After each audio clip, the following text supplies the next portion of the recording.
Gracias por continuar con nosotros en Primer Plano y para hablar con propiedad sobre derechos, sobre violación a la ley, la cátedra jurídica, el doctor Marino Elsevier. Doctor, buenas noches. Gracias, ¿cómo se siente? Bien, aquí cumpliendo mi deber los lunes y saludo a nuestro amigo que está fuera del país. No, el hombre sigue en Seattle, lo veo ahí. ¿Está bien? Sí. Lo importante. Pero algo trae. Aunque sea buenas oraciones. Así es. No, por las oraciones siempre nos integra ahí. Pero que traiga algo en efectivo también. Bueno, a Dios se lo agradece. Mire, doctor, de entrada, usted vio que el principal hecho noticioso aquí fue el vergonzoso enfrentamiento entre personas que luchan por el control de la Cruz Roja Dominicana. Vamos a ponerle un poquito de esas imágenes para que usted vea eso, yéndose gente a la trompada, dándole palo a un hombre en el suelo, con piedra, una cosa realmente... Una lucha campal. Campal y vergonzosa. Imagínense cuando tú llegues a Europa o Estados Unidos, que la Cruz Roja vea cómo sus miembros se disputan los cargos. Los cargos. Y de qué forma en un país bananero. Eso no es imposible. Mira, palo y pedra. Y míralo ahí con ropa, hasta con uniforme, para que no digan. Mira esas imágenes. Mira. Eso. Entonces, primero, su opinión sobre... Es un blog que lleva el tipo en la así mano. Es. Era para que botara sangre, quizás para que donara algo ahí. Dándole durísimo. Primero, su opinión sobre el hecho en sí. Y segundo, en términos legal, ¿qué procedería con una situación de esa naturaleza? Mira, cuando tú me hablabas de eso, gracias a mi hijo José Marino, acabo de conseguir la ley 396 del año 19, que regula el otorgamiento de la fuerza pública con las medidas conservatorias y que a su vez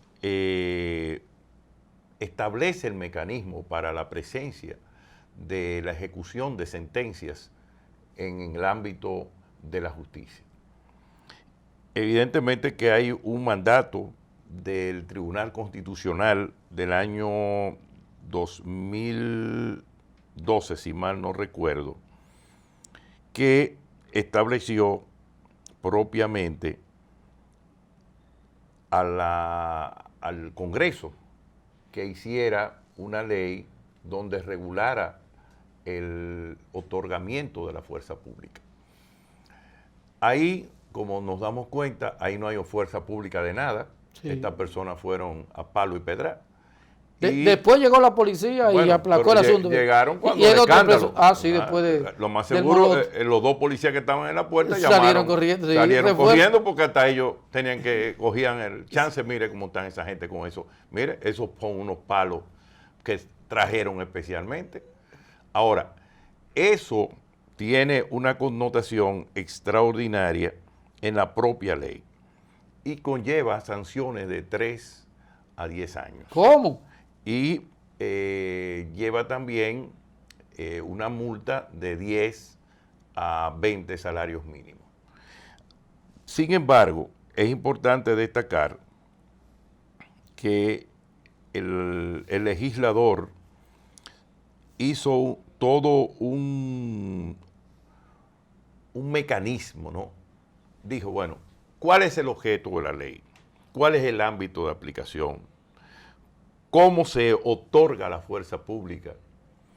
¿Qué mecanismos tienen que establecer? ¿Y cómo el Ministerio Público participa de la ejecución de una sentencia, previendo, claro está, la identificación de las partes, que la sentencia sea definitiva, si es ejecutoria no obstante cualquier recurso, o se trata de un título ejecutorio, ya sea la primera copia de un acto notarial, ya sea un certificado de título que también tiene fuerza ejecutoria.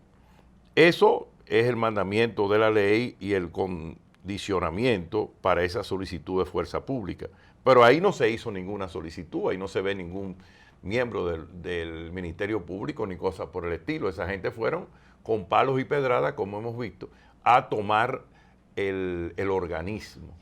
parece que se disputan la dirección o la presidencia de la fuerza, en este caso, de la Cruz Roja Dominicana. En ese sentido, se ha violado el debido proceso. A él le pongo, por ejemplo, el que encabeza, de acuerdo a Dini Capellán, Ajá. ellos tomaron el lugar acatando la sentencia del Tribunal Constitucional 07-25-18 del Tribunal Constitucional, que lo favorece como nuevo director de la Cruz Roja Dominicana. Dice uno de esos leones que están ahí. Bueno, lo que pasa es que si el Tribunal Constitucional dio una decisión que es oponible a todos los órganos del gobierno, en este caso ellos primero debieron cumplir lo que establece esta ley y proporcionarse, conforme a la ley 396 del año 19, el otorgamiento de la fuerza pública y no llegar por sus propios fueros a ejecutar esa sentencia. Porque usted no está yendo a un puesto de fruta a llevarse las naranjas. Usted está yendo a una organización que tiene archivos, que tiene un sistema contable y que tiene una cosa todavía más delicada, que es la sangre, el banco de sangre que maneja la Cruz Roja. Es decir, doctor, que si el señor Capellán hubiese tenido la razón, claro, por ejemplo, legal, la pierde cuando en la forma en que la reclama. Evidentemente, está haciendo el uso abusivo. Eso es lo que se llama en derecho la teoría del abuso de los derechos.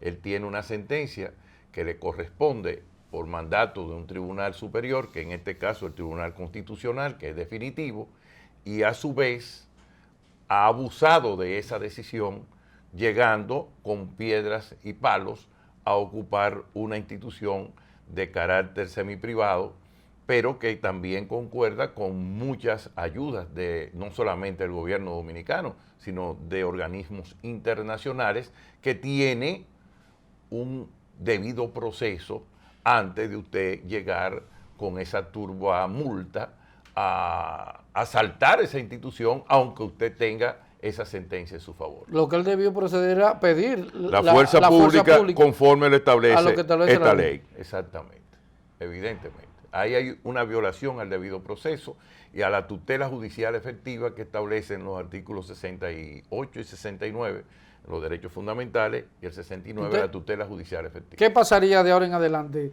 Bueno, eso va a crear un conflicto y hay golpes y heridas que causaron a esas personas y ya eso deriva en otros tipos penales propuestos que el Ministerio Público tiene que tomar acción, porque ya esto es un hecho público que trasciende a una querella simple y llanamente. Eso es un hecho sumamente vergonzoso, lastimoso y que nos sitúa entre las acciones de tribu que suelen suceder en países que no tienen civilización y no respetan el debido proceso. Bueno, vamos a esperar entonces a ver qué sucede. Y los organismos, la Cruz Roja Internacional no tiene capacidad de intervenir en un hecho así. Claro que sí.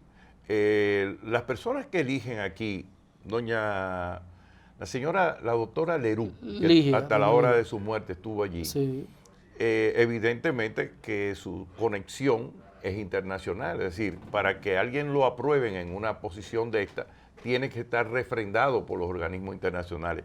Con ese tipo de actuación, esa gente quedaron fuera de contexto, porque no se sabe de qué manera usted quiere entrar en posesión de un cargo sobre la base de llevar un grupo de personas, de forajidos, con palos y pedradas, como se está mirando aquí en televisión.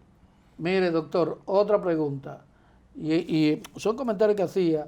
¿Usted recuerda las imágenes del grupo de salteadores que estaba saltando por turba en Motoro? ¿Y qué pasó? La policía arrestó a los cabecillas, por lo menos 5, busca a otros 5. Parece que el proceso fue lento. ¿Qué procede en ese caso? ¿Qué le podría suceder a esos delincuentes? Mira, el tema de esos motoristas que ha creado tanto estupor en la ciudadanía es una delincuencia especializada, porque aquí somos muy creativos. Antes la gente se reunía y se combinaban tres, dejaban uno afuera, uno en un carro, uno en un motor, pero ahora se combinaron, fueron que 4 eran 5 o 5 motores, que entre 2 eran 10. Y cuidado si ponían 2 o 3 más en vigilancia. Esa es una delincuencia organizada que reúne todos los componentes de lo que se llama la asociación de malhechores. El 265 del Código Penal. Y básicamente con un propósito, el de asaltar, el de robar, el de hacer un menoscabo a los ciudadanos que por ahí pasaban o transitaban, ya sea para quitarle el celular, ya sea para quitarle dinero, para quitarle la prenda, etc. Eso es un asalto en la calle. Si fue de noche, fue entonces nocturno, y eso tiene un agravante cuando es nocturno y es en compañía de más de una persona, porque es un robo calificado. No tenemos otras figuras que hay en el nuevo Código Penal que no ha sido aprobado, y tenemos que salir de la mano del código que tenemos.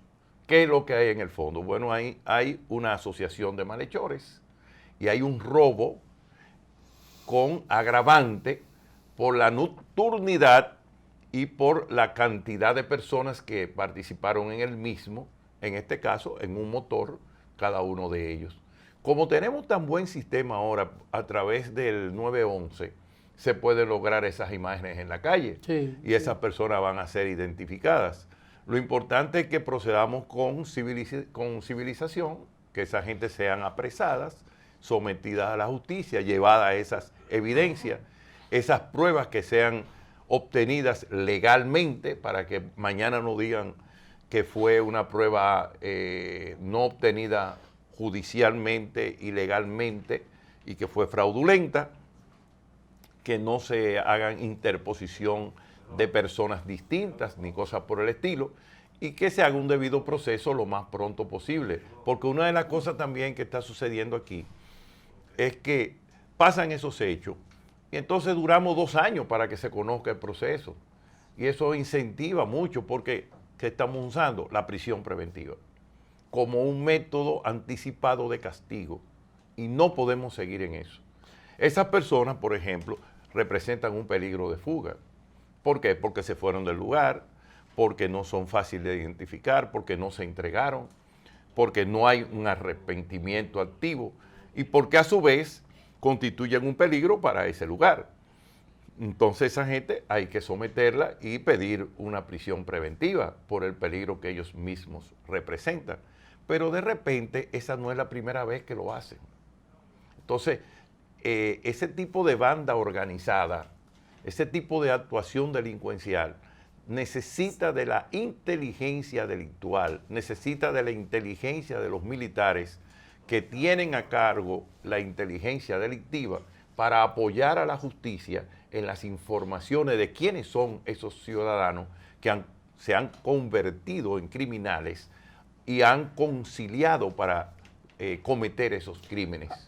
Ahora yo le hago la siguiente pregunta. Si me ruedan el video, usted se fija, por lo menos uno de los que está ahí, hasta un guineo tenía. No en un bulto, está bien. No Pero lo que yo le digo, a ese señor que le quitaron el bultico, que él lo entregó, ese hombre no se ha querellado. Digo, yo voy a coger lucha. Yo le estoy hablando de la realidad. Es decir, si no hay, mire ese bultico, mire cómo él se agacha a cogerlo. Eso fue el que iba corriendo, el pobre, asustado sobremanera. Lo soltó todo. Lo soltó todo, le tiró, mire, usted está viendo. Chequeando lo que esa es la merienda cuando vino a ver que llevaba. Y entonces ahora viene la pregunta. Ese señor no se querella. Ni se va a querellar. Ni se va a querellar. No. Entonces, si no hay querella contra esos 10 leones, ¿qué pasa con la justicia? El Ministerio Público de por sí tiene que llevar el proceso, y a su vez es el guardián de la ciudadanía, es el representante de la acción pública, y con querellantes o no, por el hecho notorio que hemos observado, tiene que someterlo a la justicia. Porque ese cuento de que se necesita el querellante para poder darle curso a la acción pública, hay que sustituirlo por el hecho notorio y la actuación del Ministerio Público comprometido por la sociedad. En este caso, el lugar en donde ocurrió el hecho. ¿Por qué mucha gente no va a la justicia? Porque después esos delincuentes lo sueltan y van a la casa o le mandan a una persona a la casa al que se querella y entonces se meten en miedo y no colaboran con la justicia. Simple y llanamente, el hecho de que la policía tenga esa información, identifique esas personas, el Ministerio Público está en la obligación, con constitución en parte civil o no, que ahora le llaman actores civiles, de darle curso a la querella y actuar sin contemplaciones con esta delincuencia que nos está, diríamos, desdoblando a la sociedad y está básicamente traspasando los niveles de tolerancia de que la sociedad dominicana está observando en el día a día y en estos tiempos. El tema, y discúlpeme, doctor, es que, por ejemplo, a Faña, cuando se llegó el tema de la denuncia, la querellante la retiró, pero la fiscalía dice, yo sigo. Pero en el caso de los pobres y felices, nunca, yo no he visto el primer caso donde el Ministerio Público siga hacia adelante. Es más, usted va y lo identifica y dice que el hombre está en su casa y no le da ni siquiera la orden de arresto a la policía para que vaya. Bueno, esas son de las contradicciones. Tenemos un Ministerio Público que tiene, diríamos, el monopolio de la acción pública, pero que en ese aspecto está retrocediendo. ¿Por qué? Porque anteriormente el fiscal del distrito tenía la autorización, policía iba con un fiscal del destacamento, en este caso, de someterlo inmediatamente a la obediencia y llevárselo preso. Y tenía la obligación de que en 48 horas tenía que informarlo al juez de instrucción. Yo creo que una de las cosas que va a salvaguardar la actuación del Ministerio Público es devolverle al Ministerio Público esa facultad. Me gustaría que analicemos, después que regresemos de esta pausa, doctor, por qué los delincuentes, yo decía ahorita, analizan como si fueran estudiantes de leyes. Ellos saben lo que les corresponde. No hay consecuencia sobre hechos de esa naturaleza, exceptuando que haya muerte y que los medios de comunicación estén arriba de esa muerte. Nos gustaría que analicemos eso en un instante. Ya regresamos con el doctor Marino Elcevic.